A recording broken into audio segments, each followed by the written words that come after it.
1972 June 5-ാം തീയതിയാണ് ലോകത്ത് ആദ്യമായിട്ട് പരിസ്ഥിതി സംരക്ഷണത്തിനുള്ള കൺവെൻഷൻ സ്റ്റോക്ക്ഹോം എന്ന സ്ഥലത്ത് നടക്കുന്നത്. അതുകൊണ്ട് ഈ ജൂൺ 5-ന് പരിസ്ഥിതി ദിനമായിട്ട് ആചരിക്കുന്നുണ്ട്. ഇത്തവണത്തെ നമ്മുടെ മെസ്സേജ് എന്ന് പറഞ്ഞാൽ പ്ലാസ്റ്റിക് കഴിവത് ഒഴിവാക്കുക എന്നാണ്. RRR ഫോർമുല: റെഡ്യൂസ് പ്ലാസ്റ്റിക്കിൻ്റെ ഉപയോഗം കുറയ്ക്കുക, റെഫ്യൂസ് കഴിയുമെങ്കിൽ ഉപേക്ഷിക്കുക, വിസമ്മതിക്കുക പ്ലാസ്റ്റിക് ഉപയോഗിക്കാനായിട്ട്.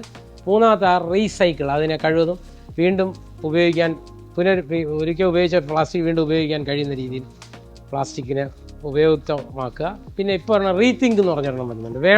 പ്ലാസ്റ്റിക് വേണോ വേണ്ടയോ എന്ന് റീതിങ്കിങ്ങിൻ്റെ ഒരു ആവശ്യകതയും ഉയർന്നു വന്നിരിക്കുകയാണ്.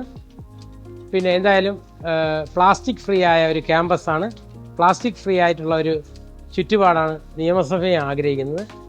എക്കോ ഫ്രണ്ട്ലി ആയ, എൻവയോൺമെൻറ്റൽ ഫ്രണ്ട്ലി ആയ ഒരു നിയമസഭയ്ക്ക് വേണ്ടിയിട്ട് നമുക്കെല്ലാം ചേർന്ന് ഇന്ന് തൊട്ട് ഒരു പ്രതിജ്ഞ എടുത്ത് plastic free campus, zero plastic premises, zero plastic precincts of നിയമസഭ എന്നുള്ളൊരു മാതൃക നമുക്ക് മറ്റു നിയമസഭകൾക്കും കൂടെ കാട്ടിക്കൊടുക്കാം.